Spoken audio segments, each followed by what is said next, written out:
I'm Julie. And I'm Chris, and we're gonna live in our Jeep with our kids for a year and a half in a tent full time. We're gonna drive from the East Coast up to the Arctic Ocean and then down to the tip of Baja, Mexico. We're super excited for this trip. We wanna show you how we are gonna survive with our kids in our Jeep. So this is a 2013 AEV conversion. They call it a JK350. We really love this Jeep. We call it Spirit, and we have an M416 trailer that we call Opportunity. We'll show you that in a few minutes. From a Jeep perspective, suspension, drivetrain, 410 gear ratio, bumpers, winch, the standard AEV conversion. We've added on to that Adams drive shaft. We put new ball joints to try to get us ready for this trip. The top is a Patriot Fastbacks. We're really excited to show you what we did inside here. We're using every inch of that space for storage for the 4 of us. We have a Frontrunner Slimline 2 roof rack with 200 watts of solar panels up there. This is the Blue Ridge Overland traction board bag. It keeps our traction boards out of the sun.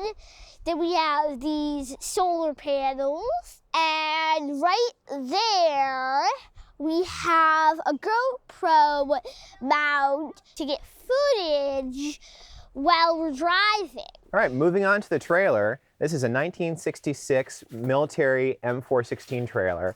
We bought this stock a few years ago, and it's been kind of a passion to build it. We designed this system that bolts onto the bottom of the trailer and has basically telescoping supports here.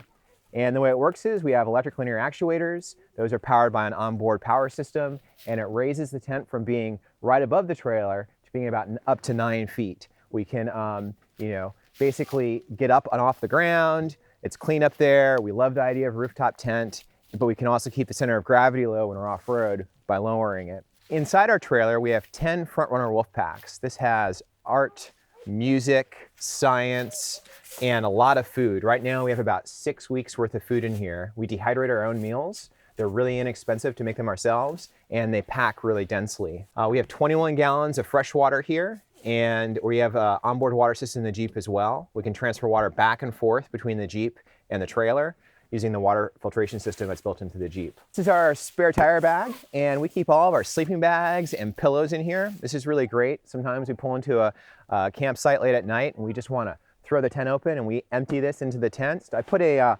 waterproof bag inside here, and so we know our sleeping bags are going to be nice and dry when we get there. We have a shower tent on the side over here, and I took a pesticide sprayer, and we put that on the stove, fill it full of water, heat up the water in it, and it has a shower head on the end of it. We have about 2.5 gallons of water there for hot showers. We decided not to go with propane for anything. We use regular petrol gasoline for our stove. Having only one fuel source is really great. In the back of the Jeep, we built a full kitchen. This is an Overland kitchen, stainless steel kitchen from Canada. Al Smith made this, and we love it. It's been a life changer for us. Stove, prep surface, pots and pans, lots of storage here for all of our food. It even holds our blender when we want to make smoothies on the trail. So we designed this shelf and worked with a local fabricator. It's made out of aluminum and it's powder coated. And it gives us basically 8 inches from the top of the kitchen to the shelf for storage. And then from here up, I think it's about 15 inches. We have 4 cube caddies up here with 12 mesh packing cubes, 4 of the GP pouches here. This holds toiletries, supplies, and then this is all of Julie's clothes, all of my clothes, and the kids are up front, and we'll show you those later. We're also using the clear front packing cubes, almost like little shelves here. I put corrugated plastic in the bottom to provide some support, and it's just really easy to get our stuff in and out of here. Having storage is key to survival on this type of trip. And one of the things that we did was build this power management system. We built it around a Goal Zero Yeti 500X. It's a 500 watt hour lithium ion battery with a built-in solar charge controller and a built-in inverter. So that's the heart of our power system here. And then I designed and built a junction box down here with relays in it. And what that allows us to do is to switch between whether we're charging from vehicle power or the 200 watts of solar that we have up on the roof. And then there's a switch panel here that controls our cell phone booster, our internal and external lighting, our refrigerator, and our ultraviolet filter, which we'll talk about in the water system over here. For our water system, we went with a Pura UV1 ultraviolet water filter. And we have an ability to suck water out of a stream or a river, pump it through the water filter and into the 5-gallon tank in the bumper of our AAV onboard water tank. Lighting is also super important for us. So I designed and built these lights. I bought little LED light tapes and the housings and all the electronics to control them. So there's lights here. There are lights up on the inside facing our packing cubes, lights on the bottom of the shelf here for taking our contacts out at night and brushing our teeth. One of the things we really like about this hardtop are the portal windows in the top. They provide a lot of lighting inside, but also we're using it for lighting to go outside. And these lights provide lighting at night for us to eat dinner, scene lighting around the campsite, make sure we're not stepping on snakes, that type of thing. We sold our house in August, about halfway through the build of our Jeep. We thought we knew how much weight we were going to have back there. We replaced our springs and coils at that time. We were kind of level, and then as we slowly, finished the project and got the rest of the components integrated, we were sagging between the trailer and the Jeep, and the off-road performance was not great. We finally ended up going with 5.5-inch metal cloak coils and shocks as well, and that has really helped us out, level us out with all this weight back here. It doesn't look like a 5.5-inch lift, but we need those long springs to be able to keep the Jeep level. So we have a second Brog XL spare tire carrier here. We use this for trash, but also we have these bug catchers that the kids use. I keep my fuel siphon in there, a saw. Welcome to the inside. We were already using the Brog mesh packing cubes in the back, and we're loving those, and we thought, wouldn't it be great if we could just continue that method? So that led to designing a MOLLE rack we had installed on the roof. So we ended up going with about inch width Velcro straps, and we just took one continuous strap all the way across to secure the cubes to the MOLLE panel. And you can see how secure they are. All of the boys' clothing and shoes are up here. This is the Blue Ridge Overland seat panel, and here, this is where I keep my blanket. Freddie keeps his blanket here on the other side. And we also have these patches, like this Ford Raptor. So we built the front of the Jeep around two primary components.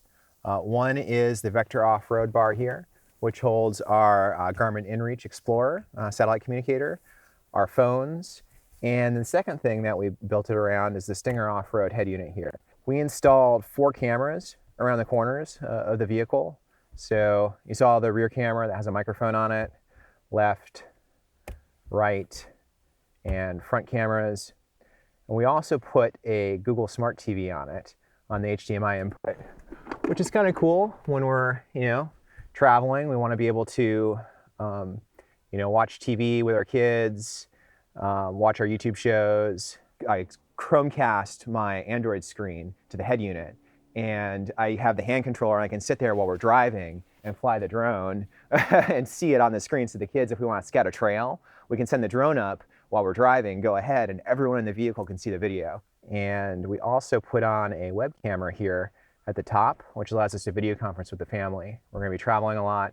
It's really nice being able to quickly do video conferencing and have everybody in the vehicle be seen on the camera here. In the far aft end of the vehicle, we have the shelf, which holds all of our clothing for Julie and I. There are 12 mesh packing cubes back there. Julie showed you the center here above where the children sit. There are 8 more packing cubes. And finally, there are 4 here. So 12, 8 plus 4, you get the idea. We have a lot of packing cubes. I love this, by the way, how it has this strap here. I actually gave this to Julie for her birthday. Isn't that ridiculous? But she loved it. And then moving forward, we have more of the GP medium pouches and the Velcro front pouches here. These things are great for our sunglasses. I love being able to pull my glasses out of this right here. Again, we have steel MOLLE paneling covering the entire inside of the roof that all of this is attached to.